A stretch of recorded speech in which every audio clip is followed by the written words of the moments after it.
ในวันที่20 เมษายน 2026 นี้สหายพลโทใส่ใจกรมสิทธิ์กรรมการศูนย์กลางภาคห้องรัฐมนตรีกระทรวงป้องกันประเทศหัวหน้ากรมใหญ่เสนาธิการกองทัพพร้อมคณะได้ลงเคลื่อนไหวติดตามการก่อสร้างโครงการหัวมือพัฒนาบริเวณชายแดนลาวเวียดนามอยู่กลุ่มบ้านเมืองจำเมืองไซจำพรแขวงบริคำไซมีคณะพักแขวงคณะพักเมืองบ้านบริษัทและภาคส่วนที่เกี่ยวข้องเข้าร่วมสหายพันเอกกู้ดอกเมาอำนวยการบริษัทหัวมือเศรษฐกิจ385แม่ทัพ15สาธารณรัฐสังคมนิยมเวียดนามรายงานการก่อสร้างโครงการโดยปฏิบัติตามแผนการของ2รัฐบาลลาวเวียดนามในการพัฒนาเศรษฐกิจสังคมปรับปรุงพื้นฐานโครงสร้างและพัฒนากลุ่มบ้านบริเวณชายแดนลาวเวียดนามให้ได้รับการพัฒนาดีขึ้น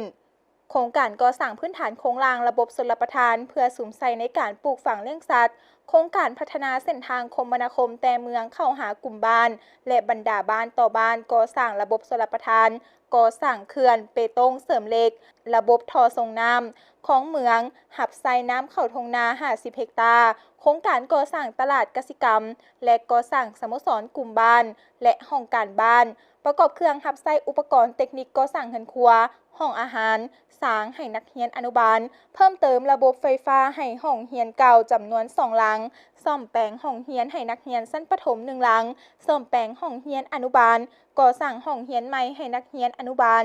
ห้องอาหารหอพักเรือนครัวห้องน้ำรวมให้ครัวจานก่อสร้างสุขศาลาห้องกวดและห้องปิ้นปัวพยาธิหอพักเรือนครัวห้องน้ำรวมให้พนักงานแพทย์หมอประกอบอุปกรณ์หับไซเทคนิคและระบบไฟฟ้าเพื่อนำไซเข้าในชีวิตประจำวันโครงการดังกล่าวเริ่มก่อสร้างแต่เดือนธันวาคม 2025 เป็นต้นมาปัจจุบันแมนบรรลุได้ 40 ส่วนห้อยและจะดำเนินให้สำเร็จตามแผนการที่กำหนดไว้ในโอกาสที่ลงเคลื่อนไหวและเฮ็ดเวียกอยู่แขวงบริคำไซในครั้งนี้สหายห้องรัฐมนตรีกระทรวงป้องกันประเทศก็ได้เคลื่อนไหวเยี่ยมยามกองร้อยทหารชายแดน252กองร้อยทหารชายแดน257และกองบัญชาการทหารเมืองไซจำพรตื่มอีก